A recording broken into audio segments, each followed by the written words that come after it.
Hey friends, Pastor Tim here. I'm sure like many of us, I'm often amazed at the journey my life has taken to get me to where I am. You'll notice my roadmap here. Whenever I graduated from high school, I planned to be a communication major in college, and so I started school majoring in journalism and thinking I was going to write for a newspaper. Well, that ended up changing through my freshman year, and I ended up instead changing my major to psychology and was able to keep communication as a minor and also add a minor in child development. Well, I definitely thought at the time I finished all of that, I would be done with school and thought I would be completely done, but that wasn't the case either, because when I graduated with my undergraduate degree, I ended up getting approached about going into ministry, and I led something called Backyard Bible Clubs. And after I led that ministry, which was an outreach ministry to local communities and taking a vacation Bible school program to them, I was approached about becoming a pastor. And so after I was done with undergraduate, I then started the process towards ordination, and not only that, but I also started the process of graduate school around that exact same time.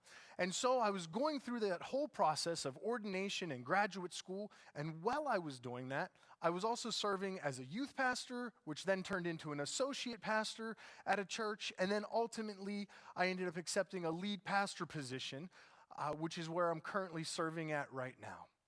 All the while I was doing those things, I also was doing pastoral counseling and secular counseling in multiple different formats. And all along the way, it constantly felt like my ministry career and my counseling career just weren't blending as well as I wanted them to. There were aspects of counseling that I didn't care for, and there were things I struggled with, and it just didn't seem like it was blending as well as I wanted it to. And the beautiful thing is that I continued to pray and seek God, and now here I am, and I feel confident that I am prepared to blend these things together in a role that is called the Pastoral Support Coordinator. And so I'm excited to tell you about that today. But before I get into the details of that, I want to just talk to you about why this is needed and why there needs to be a specific person who will coordinate support for pastors. Well, I want to take you to the scriptures to look at this. And this is from 2 Corinthians 11, 23 through 27. Now, you'll notice I've highlighted a few points in red on the PowerPoint screen there, because this is Paul talking about all of the things he has endured in his ministry. And so let me just touch on a few of the highlights here. He talks about the fact that he has worked harder than anyone else, that he was in prison more than others, that he was flogged, exposed to death, had been given lashes and beatings and was stoned, and he endured shipwreck as well. Not only that, but he goes on in verse 26 and talks about the fact that he was constantly on the move. He was in danger on a regular basis. He labored and toiled for the ministry, was tired, hungry, and thirsty, and not only that, but cold and naked as well. I want you to look specifically at the transitional phrase that he uses next, though. Because in verse 28, here's what he says: besides everything else. So separate from everything else that he had done, separate from everything else he had dealt with, he faces the daily pressure of his concern for all the churches. It's amazing that he separates those and that he talks about the pressures of the church differently than he does all of those other physical ailments and physical struggles that he faced. And friends, the truth is that the same is true for pastors today. There are daily pressures and concerns that pastors face for their churches that are far different than physical ailments and physical problems that they would face. And it is so important that we recognize this, because this is the motivation behind this role of Pastoral Support Coordinator. I want to share with you just a few statistics that will back this up as well and let you know that this is in fact a need. A 2010 study by Richard Deshawn from Michigan State University actually showed that there are 64 different knowledge, skills, abilities, and personal characteristics that contribute to effective clergy performance. Here's the list of 64 different things that can contribute to effective pastoral ministry. Now, I don't think I have to tell you that there's no one person who has every one of these gifts and who is able to do every one of these things really well. In fact, Dr. Deshawn says this: it is almost inconceivable to imagine that a single person could be uniformly high on the 64 distinct knowledge, skills, abilities, and personal characteristics. And not only that, he goes on to say this: the breadth of tasks performed by local church pastors, coupled with the rapid switching between task clusters and roles in this position, is unique.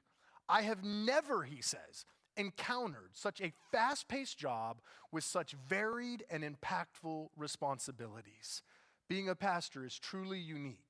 Just to have a little fun, I thought I'd show you a small list of things that I have had to show competence in during my time. And I can assure you that I was not competent in all of these areas when I began.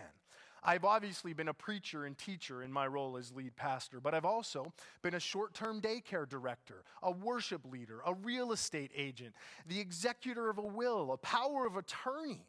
I have learned more about gas well leases and maintenance than I ever want to know about, and I have also learned how to oversee insurance claims, website maintenance, and I've become a bit of a farm boy as a city guy. I have learned how to ride diesel farm tractors and a zero-turn mower, which were completely out of my comfort zone.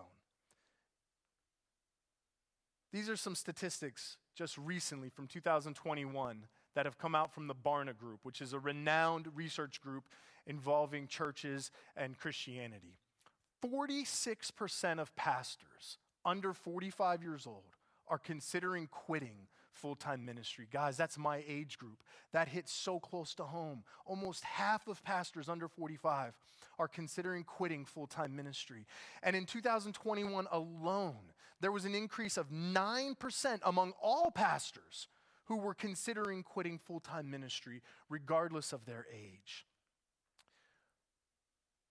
He continues and provides these statistics as well and tells us that only 35% of America's pastors are healthy in relation to these 6 categories: relational well-being, spiritual, physical, emotional, vocational, and financial well-being. Only 35% are healthy in relation to those areas.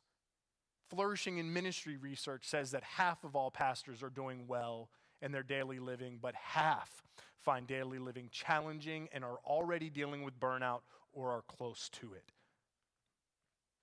This is David Kinnaman, who is the president of Barna Research, and this is what he says: we started seeing early warning signs of burnout before COVID. Now, after 18 months of the pandemic, along with intense congregational divisions and financial strains, an alarming percentage of pastors is experiencing significant burnout, driving them to seriously consider leaving ministry. This is a growing crisis for the church leaders in America. Now is the time for Christian community to come alongside their pastors to pray and support them so they can continue to lead in healthy ways. Pastors, too, need to proactively guard their health and well-being, taking a holistic assessment of how they are doing. Friends, this is why there is a need for this role of Pastoral Support Coordinator. And so let me talk to you a little bit about exactly what this is and what I'll be doing in this role. First of all, let me make sure you understand a few things that this role is not. As Pastoral Support Coordinator, I will not be providing one-on-one individual counseling to people on a daily basis. And so I will not be doing that, but instead will work to come alongside pastors and provide referrals for them if that becomes a need. But it is not one-on-one individual counseling. It is also not something mandatory. Mental health and mental health care is one of the hot button issues where some people believe it's absolutely necessary, and some don't feel it's necessary at all. And so my goal is not to try to force anyone into this, but to offer it for those who are interested. And so it is not mandatory.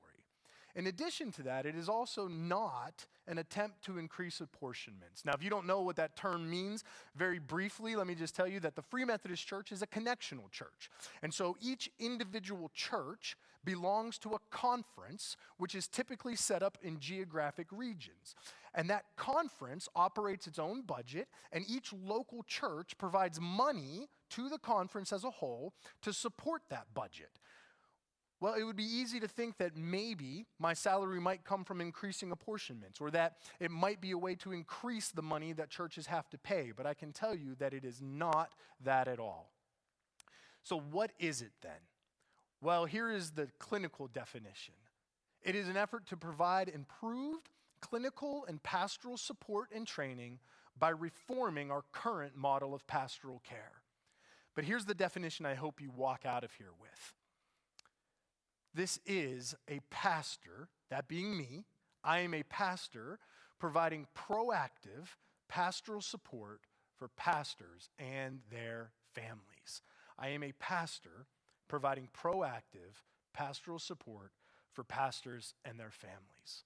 Unfortunately, most pastoral support right now is reactive, not just in the Free Methodist Church, but all around. We react to problems once they occur.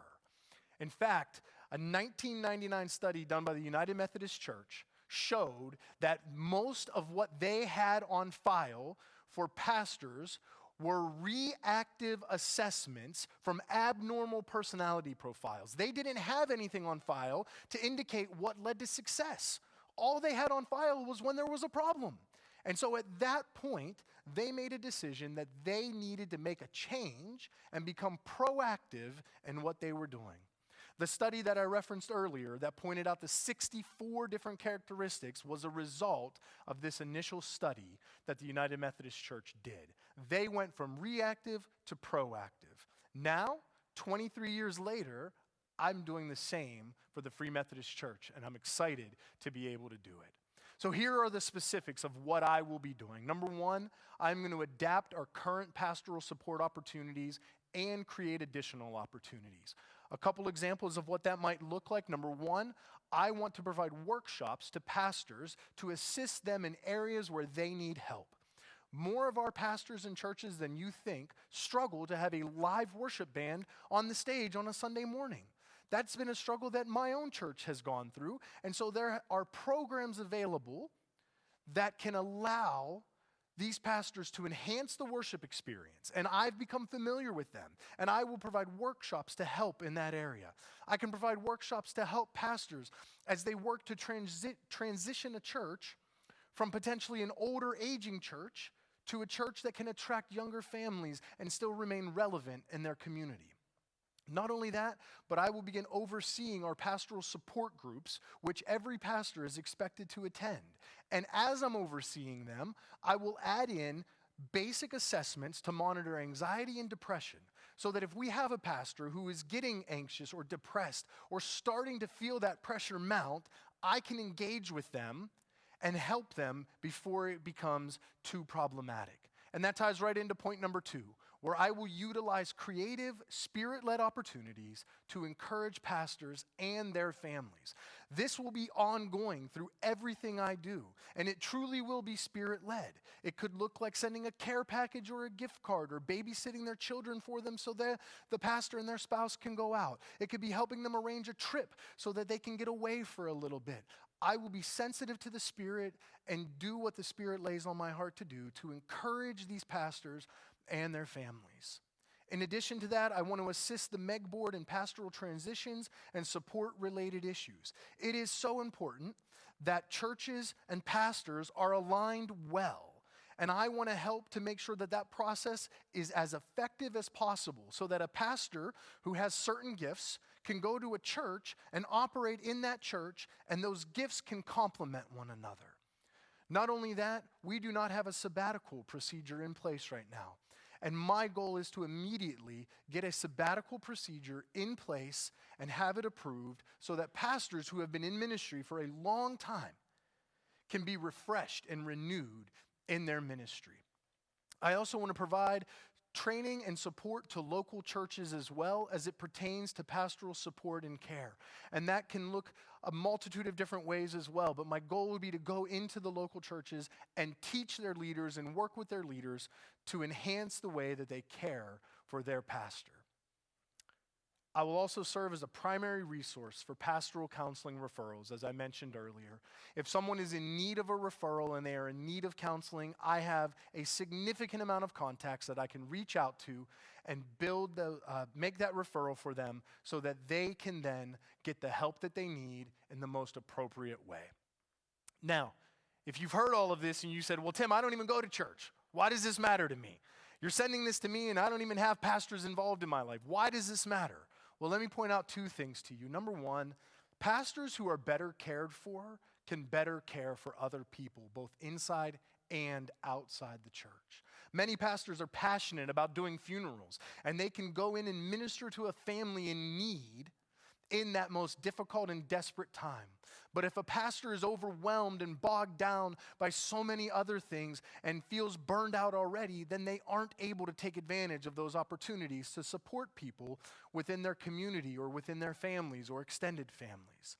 Pastors who are better cared for can better care for others. And pastors can more effectively engage their communities if they're not overwhelmed by internal struggles. Pastors want to see their communities be healthy and want to see their communities they want to be involved in their communities, and so they can do that more effectively if they're not overwhelmed by internal struggles. So, how can you help? Well, I'm glad you asked. You can help by, number one, praying for me. This is a big endeavor. This is something new for me that I'm excited about, but it's brand new. And so I would absolutely ask that you would be in prayer for me in this. Not only that, I would ask that you would consider making a donation. As I mentioned before, this is not being funded through the conference. I am raising my own support. The letter you received specifies a more specific amount of what I'm looking for and what I would need to be able to reach my goal to provide a salary and health insurance for my family. And so I would ask that you would consider donating as well. And also, if you have other ideas of how I can better support our pastors, I would encourage you to pass those ideas along to me as well, because I want to make this as effective as possible for those that I am supporting. I can't tell you how excited I am about this, and I'm so thankful that you've taken the time to watch this video. So thank you very much, and I appreciate your time. God bless.